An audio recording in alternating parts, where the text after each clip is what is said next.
Please remember to check out our other videos and click on the subscribe button and click on the bell icon so you get notifications each time we upload another video.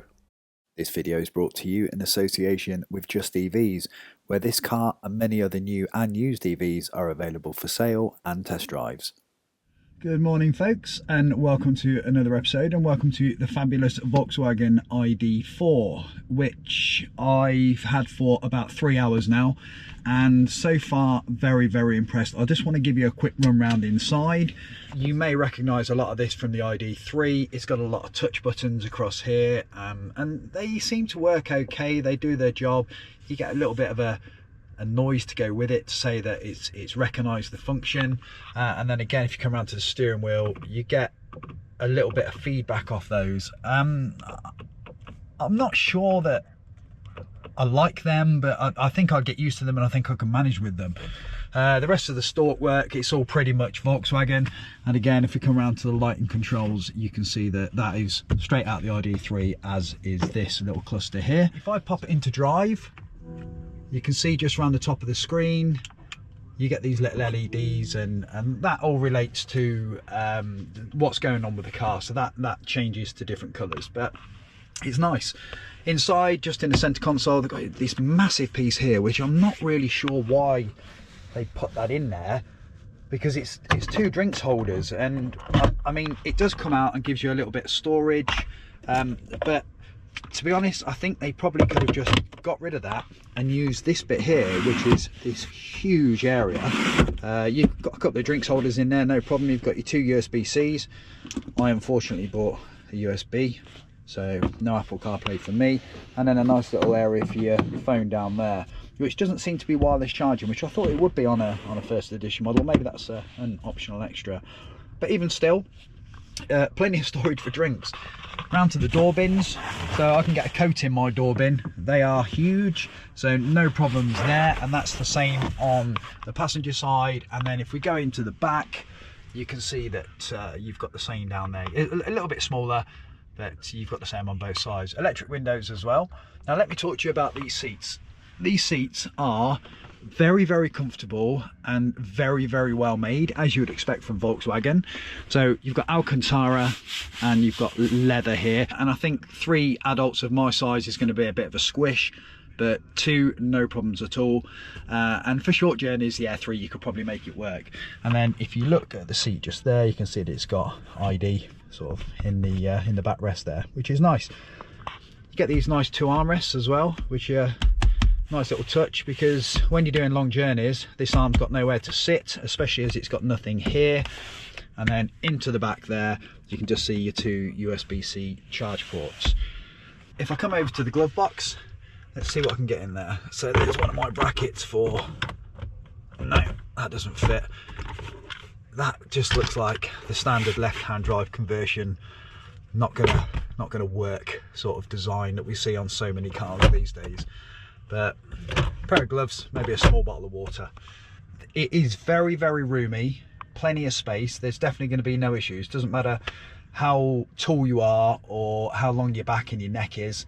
I will say, however, that the rear bench is quite high. I don't know if you can see this on the camera as I come through, but there's probably a good 4 inches of height difference between that near side front seat and the near side rear seat just there. So however, there's no headroom problems. It's been engineered really well. There's plenty of space, so no problems in that department. And that pretty much is it, folks. There's not a lot else to tell you, apart from it's very well finished, as you would expect from Volkswagen. You've got plenty of space, plenty of cubby holes, and everything just seems to be as you'd expect. Very German. Plenty of people have asked me about the size of the ID.4, and in short, it's big, although shorter than a Model 3 by 11 centimetres, but almost 20 centimetres taller, and they're only separated in width by less than 2 centimetres. But to look at on its own, especially with the 20-inch rims, you've no doubt you'll be driving an SUV, and a decent sized one too. It's got some nice engineering touches thrown in. The HVAC system in part has been pulled into the engine bay, and this allows the dash to sit further forwards, offering more interior cabin space and more legroom, and I can assure you, you won't go short of that. The door is opened by the touch of your fingers gently pushing a pad that sits nicely under the door handle, and the sound we all recognise, the reassuring Germanic thud as the door closes, is still here. The charging port, which is CCS, is located in the offside rear quarter panel. It supports up to 11 kilowatts AC if you have access to 3-phase, or 125 kilowatt DC on a suitable charger, and at that rate it can add 175 miles range in around 35 minutes. The boot is huge, offering 543 litres of storage with the rear seats in the upward position, and if you lower them, which they split 60-40, that will increase to 1,575 litres. Add to this, the ID.4 will accept a tow hitch, which allows you to pull a brake trailer of up to 1,000 kilograms in weight. Point to note here, we had no power tailgate on our first edition model, which I was a little disappointed at. As you'd expect, the front end has LED headlights, but frustratingly, incandescent indicators. If we go around to the rear, again it's full LED, and following the latest trend, we have a full-length tail light. The first thing I can tell you about the ID.4 is it feels nice on the road. I can't decide if it's a little bit wallowy, and I imagine that if you loaded it up with 5 people and a boot full of kit, it probably would be a little bit rolly in the corners, but it feels okay. It feels okay. I mean, I'm neither sold on it or hating it, if you like. But at the moment, the road that I'm driving on is a country lane. It's particularly bad, and it's soaking up quite nicely. Road noise. Now, I deliberately have stopped using the mic when I'm doing these reviews for the reason of I want the road noise to come across so you can hear it. Now, I'm doing 41 miles an hour, and I can hear the tyres, but these have got 20-inch rims on. So I think that is definitely adding to it, and again the road surface isn't ideal, but again it's a bit of a 50-50 with it. I feel that it probably could be quieter, but it's not quite enough to be offensive to me that I'll pick up on it. Okay, now 0 to 60 comes in 8.5 seconds, so let's give it a go. Nice straight road out in front of me, and 200 brake horsepower, 20, 30, 40, 50, 60. Yeah, it's a big old boat, this. It is a big old boat, and you've got to remember you're dragging that around. I just feel that there's much more potential for this to be a much faster vehicle. In fact, I know there is, and I can't help but think that Volkswagen have mapped this in a way that it doesn't encroach on the performance of some of the other vehicles which aren't electric, because we couldn't have this wiping out, I don't know, a Golf R for example, could we? An electric, God no. People might buy it, but even still it's more than satisfactory. Driving at them speeds and accelerating like that just isn't normal driving. You just don't do that every day.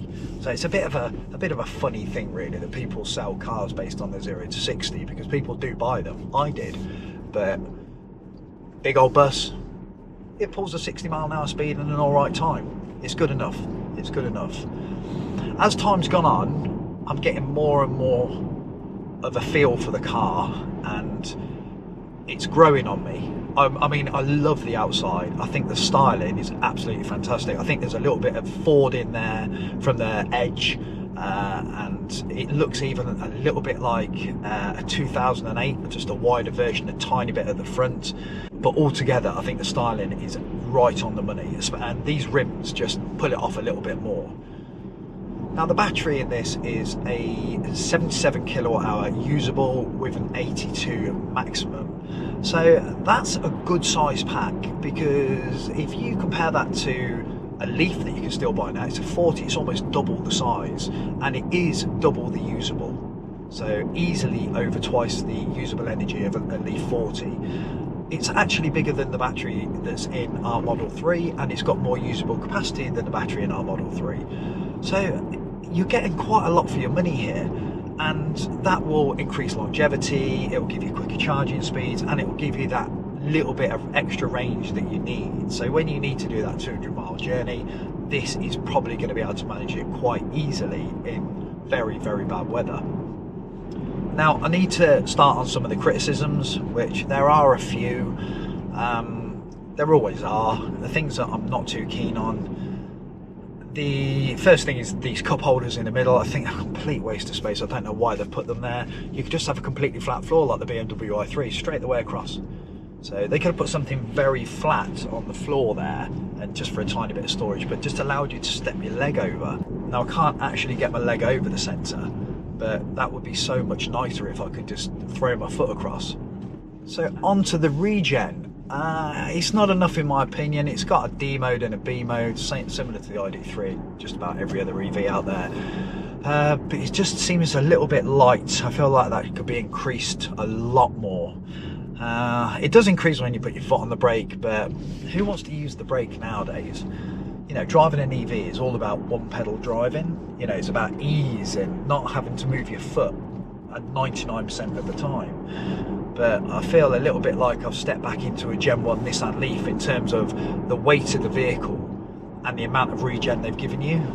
Now, weirdly, the ID.4 doesn't seem to have anything in the way of driver pilot or assistance. I don't know why. I've had a really good search through the menus, and I thought it would have been a standard fit on the First Edition, in the same way that the ID.3 had, but it hasn't. It's just got adaptive cruise control, speed limiter, and a couple of other drivers lane departure warning, but nothing that's actually going to look after you when you're driving down the motorway. Also, around the interior, there's a couple of little places where you feel they could have just took a little bit more time, maybe used a slightly different material. Things like this armrest, my bone of my elbow is resting on something plastic, not on the sponge, which I'm pretty sure feels like it's come from, I'm going to say Wix's or B&Q or something like that. Bit of a turning circle check. Oh, that surprised me. That was pleasantly tight. Again, I've got to have a Tesla Model 3 to get in this, and the turning circle isn't ideal, but that was very impressive. That was quite a tight T-junction there, and I had a small window because there was a van coming down, swung it round, straight back up, no problems at all. Hi folks, so that is me back, and I've got to say, I'm quite impressed. I am going to retract a couple of my statements, one of them being that I feel like it was going to roll when it was in the twisties, and I got a chance to take it through some twisties, and that is not the case. It handled really, really well, tucked in nicely, and come out the corner as well. And that's bearing in mind it's 2,660 kilos and it's only rear-wheel drive. Had this been a four-wheel drive, I think it would be even better. So yeah, I'm putting that statement back, and I'm going to say actually the handling is very, very good. The question I always try and ask myself is, would I sell the Tesla, which is sat next to me, for one of these? And the answer is no. But the reasons for that are interesting. It's not because it's a bad car. It's not. It's a fantastic piece of kit. I think the range is more than adequate. The build quality is fantastic. After all, it's German, and this is going to be a very, very good vehicle. Anyone who's thinking about buying one of these, if you drive it, I think you probably will end up buying it. Real Qashqai size in terms of dimensions to the side, but longer with more space. It's really in the market where people are buying cars at the moment.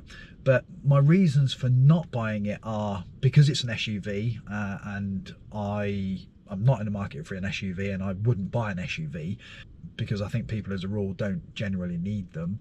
And also because it doesn't quite give me the feel that I like in a car. Although the handling's very good and the suspension's nice, it's probably just a little bit too soft for me. Whereas the Tesla's much too hard. I want something that's sort of a fair mix. The only EV that I've driven that I think fitted into that category well was the Polestar, actually, and actually the I-Pace. The I-Pace and the Polestar both fitted in there as a nice firm ride, but soft enough that it wasn't destroying your back or your backside. This one is a little bit too far one way. I'm going to leave it with you folks. I can't dissect it anymore, but I hope you've enjoyed it, and I hope whoever's looking to buy one, you enjoy it, and I think you're buying a great car. So anyway, thanks for watching. Please remember to like, share and subscribe, and follow us on Twitter at Cape Phantom and at Cleveley_mobile, and we'll see you next week with another episode. So thanks for watching. Bye for now.